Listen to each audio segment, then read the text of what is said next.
Hello, my friend, and welcome. This is the Back to Me podcast, and I am Heather, and I am super excited that you are here. And I just want to let you know that you're going to hear some tips and some tricks, some ideas, all to help you live your happiest and healthiest life. It is called Back to Me because when you are taking care of yourself, then you can take better care of others. And my goal is to make the world a better place. This is Wellness Your Way. I am really happy that you're here. Your true self is waiting. So it is time to step up and thrive. Hello, my friends. Welcome to the Back to Me podcast. Cheering. I do have little cheering things. Someday I'll have to just bust it on. Right? And we are talking to Michelle Hawk today, and I'm pretty excited to talk to you. I couldn't fit all of your titles into the line below your name there. I have a lot. That's okay. I had to leave out Alchemist. I'm like, darn it. Mm-hmm. But yeah, I'm super interested. And if I'm interested, well, everybody should be interested. Gosh, I hope so. Yeah. Right. And all of this stuff that you do.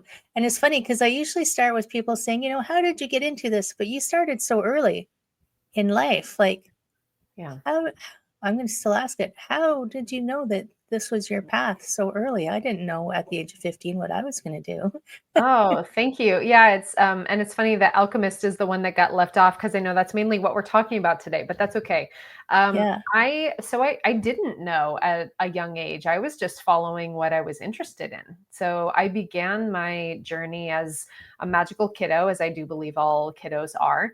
And I believe children are naturally animists in their consciousness. And animism, for those of you tuning in case you're not familiar with that term, animism is the belief that all things are alive, not only the plants and animals, but also the elements and the stones, the earth herself are all alive, and that all things are connected through that universal aliveness. And so as a kid, I was telling my parents, oh, the animals are saying this and the tree thinks this, and here's the personalities of these rocks. And it's very, whether it was my imagination or whether I was tuning in intuitively, maybe some of all of the above. Right. I do believe our imagination is our intuition in disguise. But for me, that was just how I felt about the world.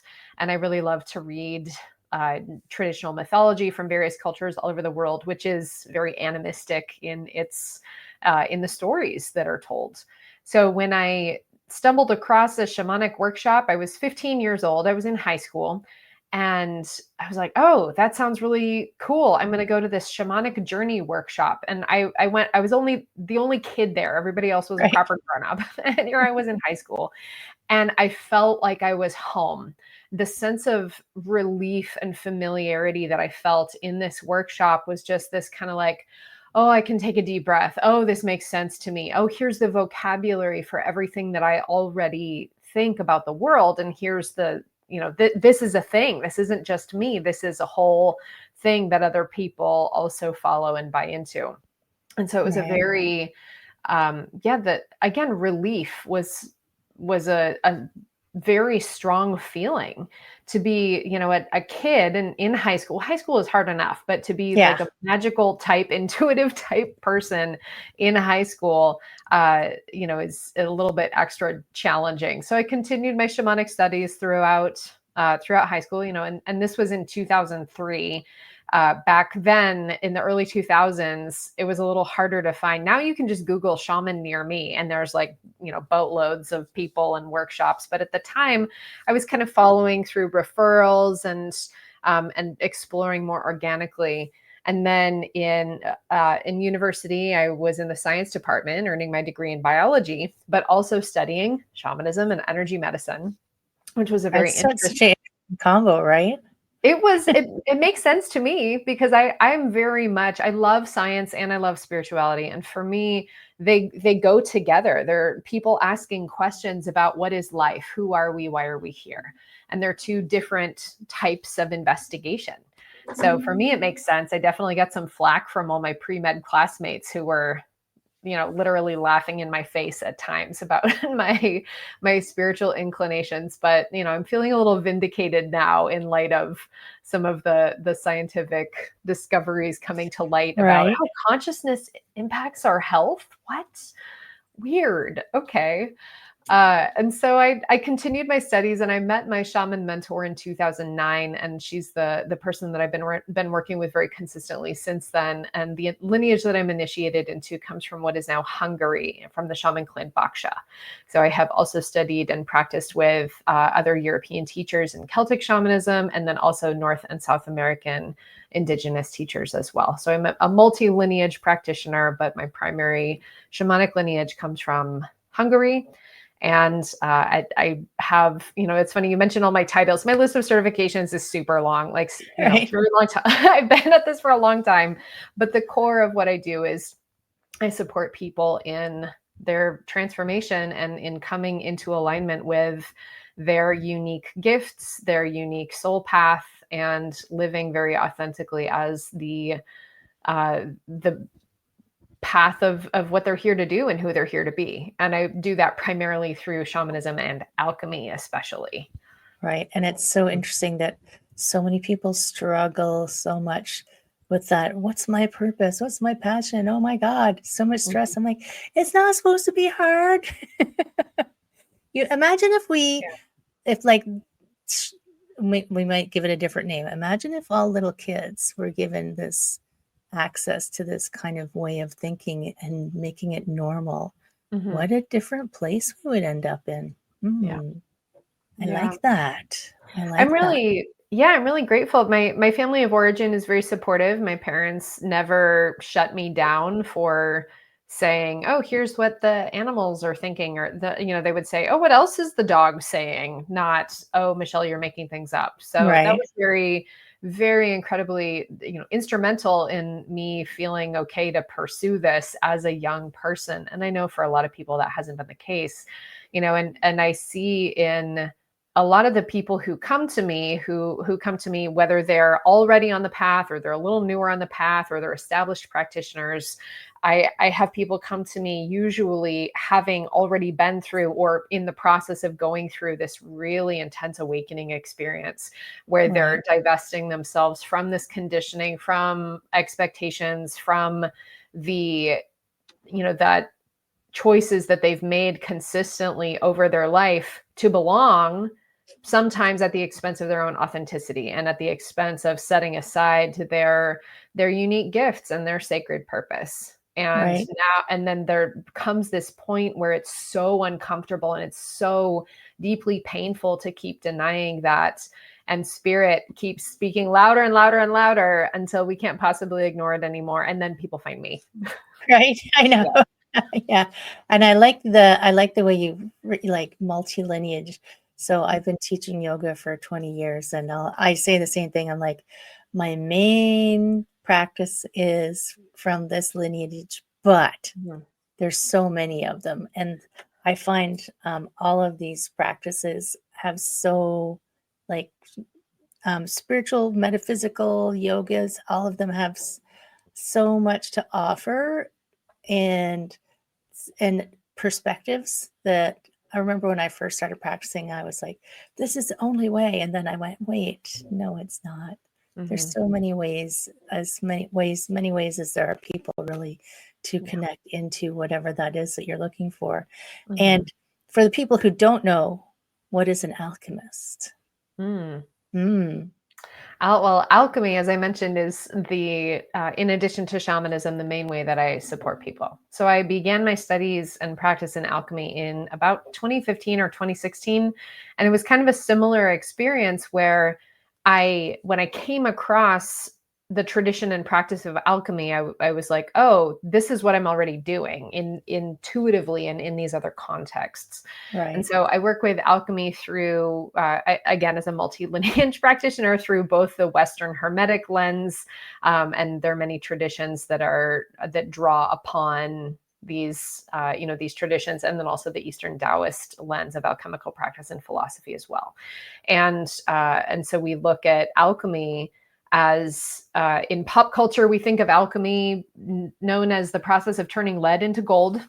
Yeah, and while I that know. is and while it's technically not inaccurate, it is a woefully inadequate understanding of what alchemy is. And Right. it's not just turning lead into gold, but it is the art and science of transformation and the process of transmuting any base material, whatever that may be, our own shadow, our own wounding, our traumas, our sacrificing authenticity, our pain, both within this iteration, this earth walk, and past life trauma, inherited trauma, limiting beliefs, all the shadow, all the gunk, and transmuting that through a process, through a very logical, very scientific process of transformation into its most actualized, elevated form that is the gold. Right. And alchemy says everything that you need to make gold already exists within the lead. And we know this to be true, that whatever is there to be transformed, the seeds of the truth of who we are already exist within the pile of muck. And what we need to do is to work with these principles of alchemy in order to take it apart, clean it up, make sense of it, reorganize it in a beneficial way, and allow it to shine as the radiance of who we are. Right. It's like Buddhism taking the layers away to this so you can see the jewel, right? It's like it's already there. Yeah. You just covered it all up. I'm just curious. Do you know who Dr. Teresa Bullard is? Dr. Who? Teresa Bullard. I don't know. So I went down a couple of years ago the rabbit hole of Gaia TV, and she is a PhD physicist who is also an alchemist. Okay. And I watched a program about alchemy, and I don't remember what the processes were, but I remember talking about that because she's a physicist, and she studies Hermetic tradition. And she said, there is a process. So when you said that, I'm like, oh yeah, there's a process. And can you tell me again what the stages are of that transformation that take place? Oh, absolutely. Is that allowed? Yes, I can. So let me, it's allowed, but I'm going to give you kind of the surface level version. So Heather, I developed and I teach a 200-hour certification training in alchemy. Oh my God. Yeah. Do you know how much I love certifications? I'm learning now. Awesome. Right. And so I developed this through my years of study and practice and through my my many trainings and my work with alchemy. And I am halfway through my 5th cohort right now, or more than halfway, actually. And also by the time this episode actually releases, we'll be almost done. So I have the next cohort of this alchemy training beginning in March of 2025. And that is something that I probably will still be taking applications for by the time this episode releases, but I've got some students enrolled already, and it's honestly, it's one of the most fun things I do. It's a year-long deep dive apprenticeship into the mysteries and working with alchemy, not only in the stages that I'm about to tell you, but working with movement practices and consciousness practices, working with some astrological pieces, working with ritual practice, personal ceremony. It's very involved and very wonderful. So, cool. So there's so much that there's only so much we can talk about in the course of one podcast episode, but yeah, I can tell you the stages. We can whet appetites anyway. Exactly. Yeah. So let it be said, what I'm here to share with you is like barely touching the tip of your toe to the surface of the very deep well of mystery. But yes, we can do at least that. So the process of alchemy is, and actually let me back up for a moment and say, like, why should anyone care? So all of you listening in, like, why is this important? And you can take notes if you want to, but let me also say, I've got a free guide to what I'm about to tell you that's on my website. You can download. You don't have to remember the words. I'm going to be saying some specific alchemy terms. You don't have to remember them. You don't have to know how to spell them. Just go download the guide. And if I could wave a magic wand and have a wish of what I wish every person in the world could know. I would say right after like attuning to the wisdom of heart and compassion, the second thing I would say would be, I wish everyone would know about the process of alchemy, because again, that point of pain where I see people in like, I cannot bear to be living a life that is not true to who I am any longer. I can't stand the, the lie that I've built for myself. I cannot stand that I'm in this job I hate that feels like it's sucking the life out of me. I cannot stand that I'm, feeling very unfulfilled or feeling not actualized, or I feel like my presence on earth doesn't matter. That it's very, very painful.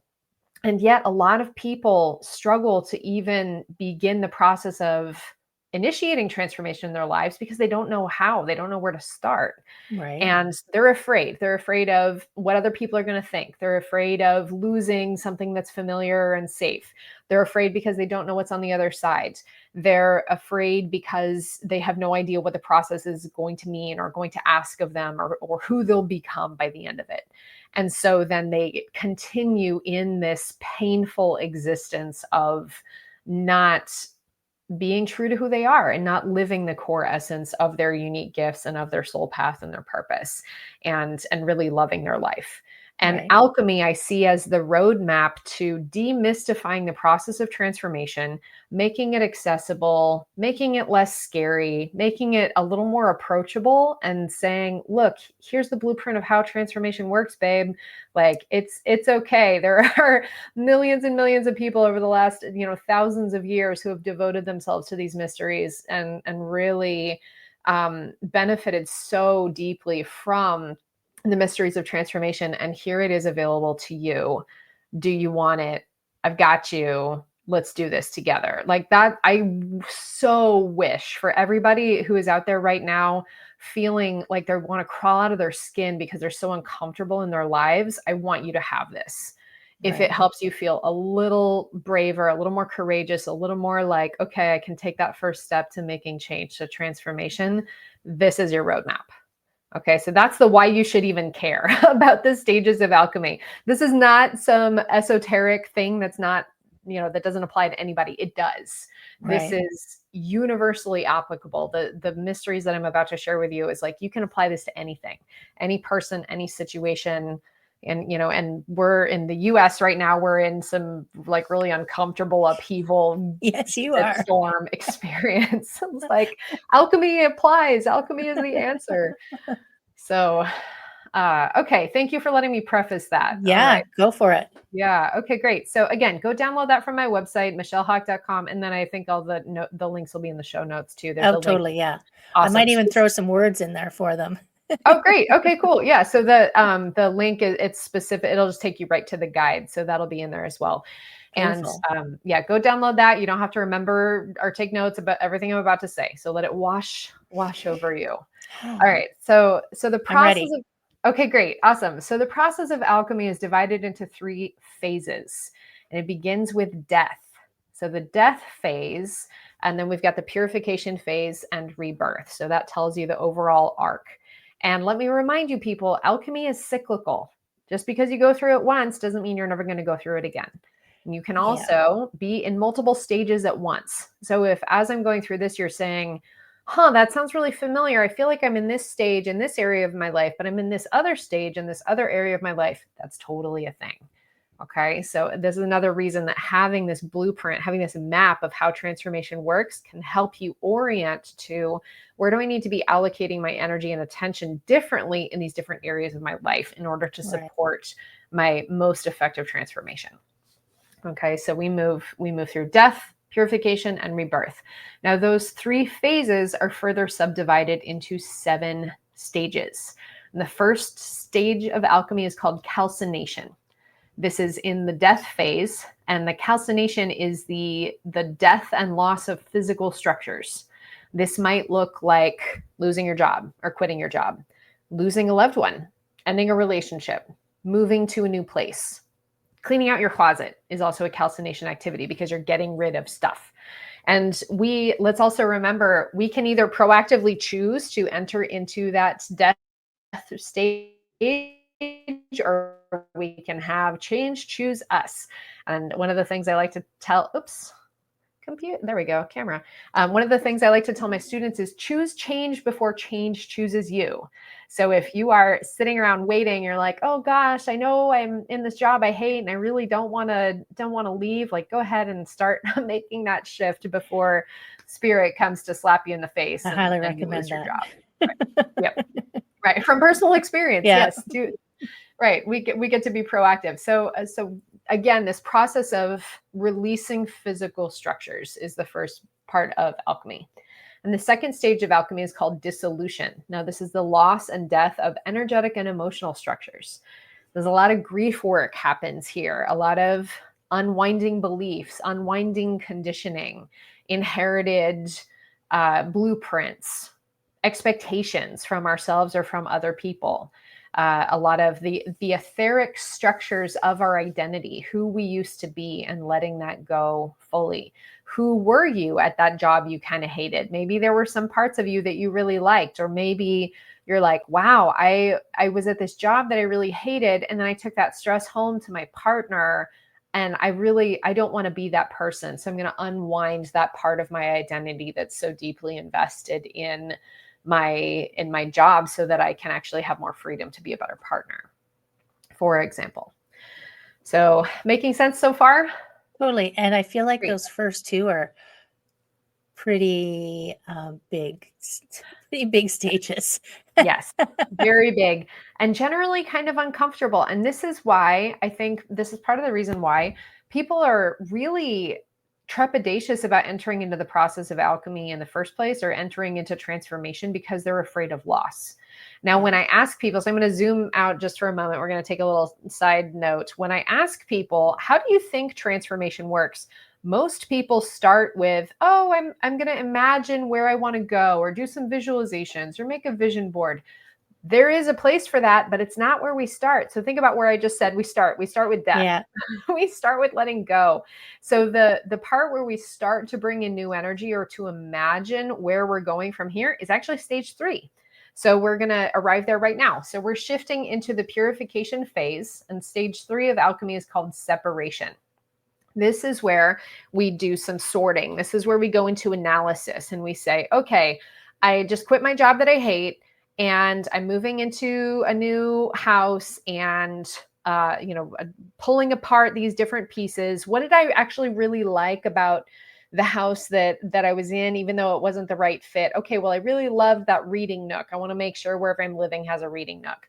And even though I really hated that job, I really loved this one part of my work that I got to do. So I'd like to make sure that that is in my future job.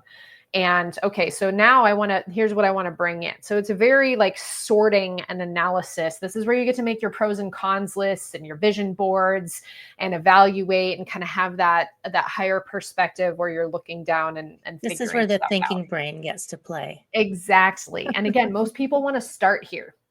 We don't get to start here. This is, again, stage 3. So the sorting does have a place, in the imagining and the visualization, but it's not at the beginning. So from there, and I will say also, people can get stuck here. So, and this is something that I've had to learn my way out of like, okay, after you do all the thinking and the sorting and the planning and the lists, you got to actually put it into an action. Right. And this is where a lot of people can get stuck, where it's like, oh, it's just fun to be in the imaginal realms. And then, oh, wait, I have to actually live that into being. Okay. And this is, sound familiar?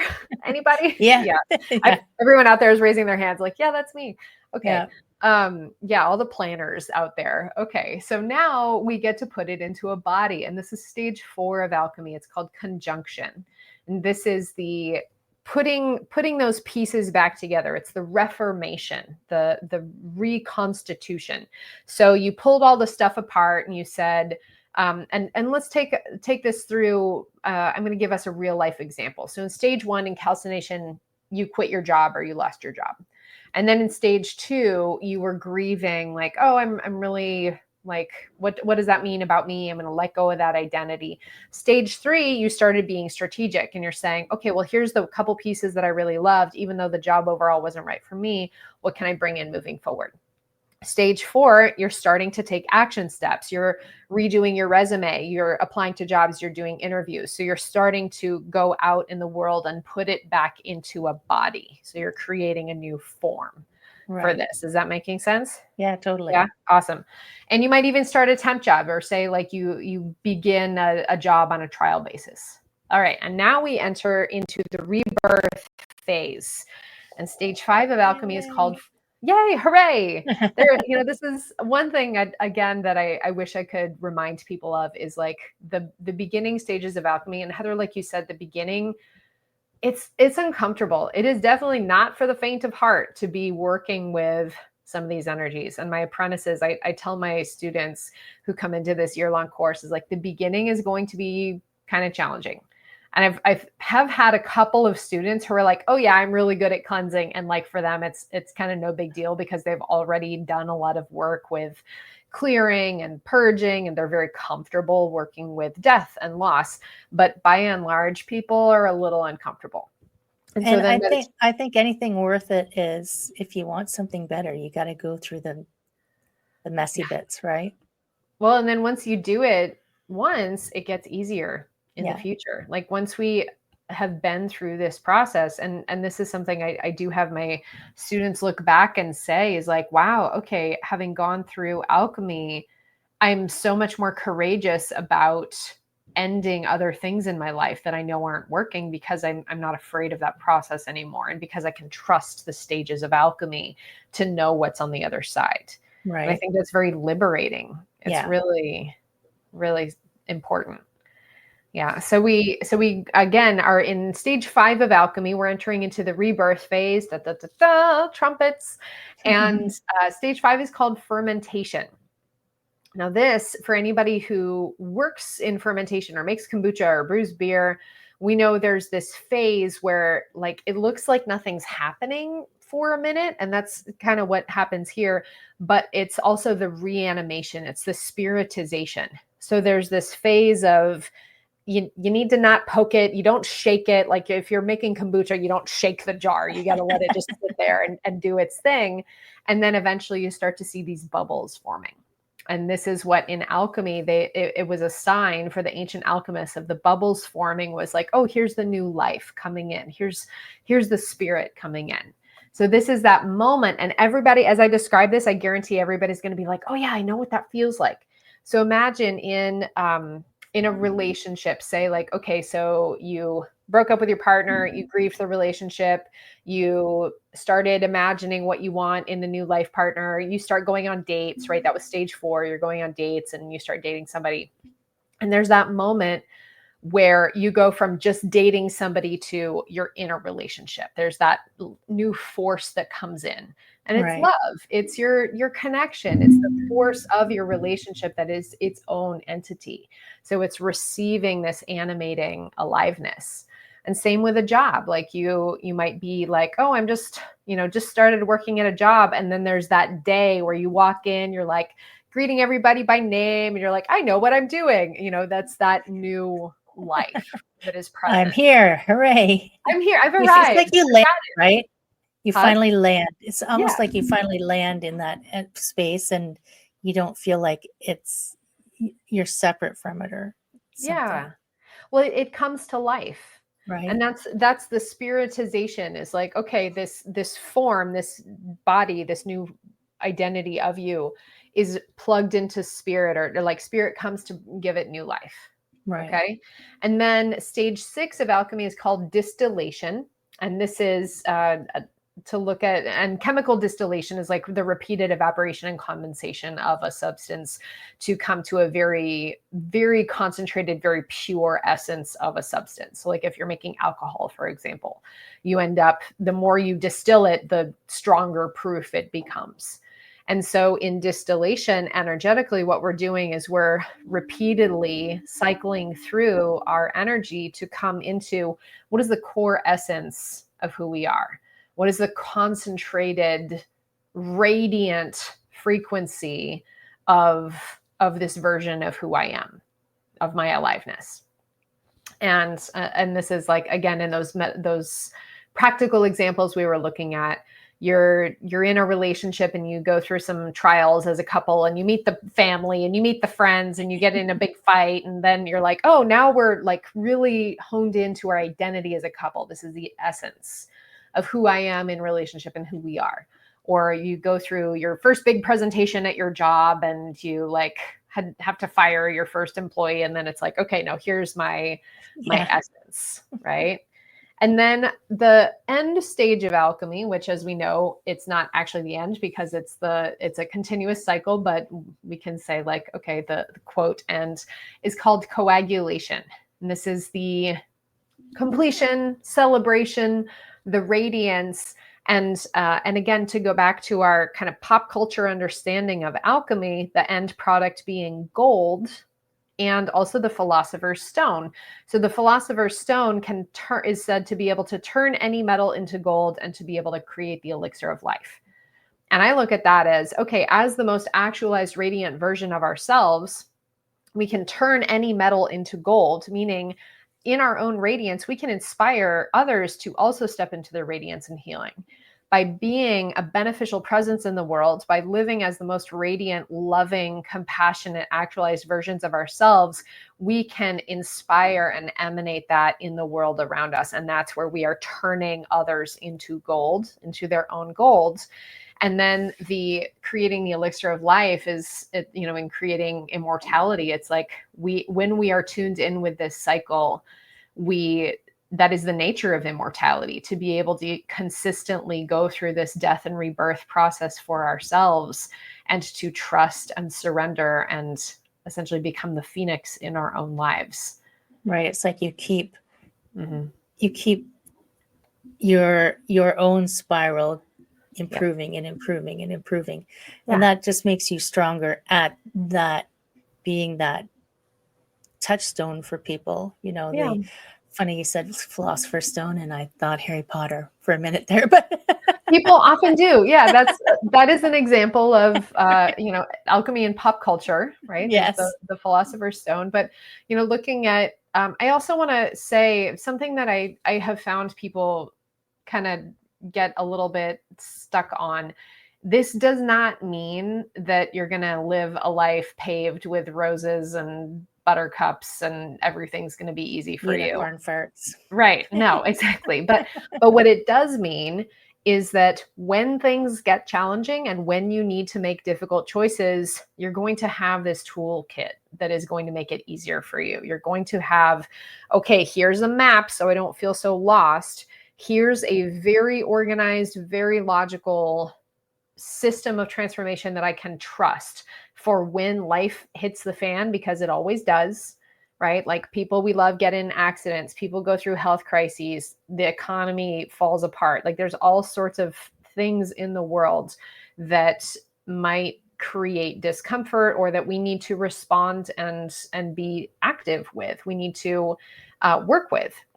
And alchemy, it doesn't mean that you stay the same forever. Alchemy is inherently about transformation and about change. And I talked earlier about you living as the most authentic version of you, as the most true version of you.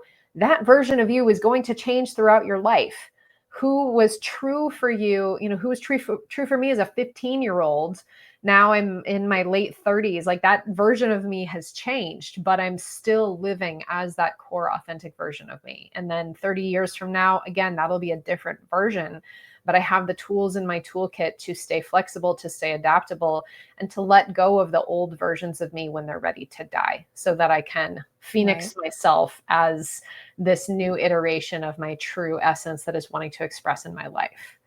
And I think that's something that I really want people to clue into and to not be afraid of. Is it's okay to change. And in fact, it's fundamentally necessary for us to change consistently throughout our lives.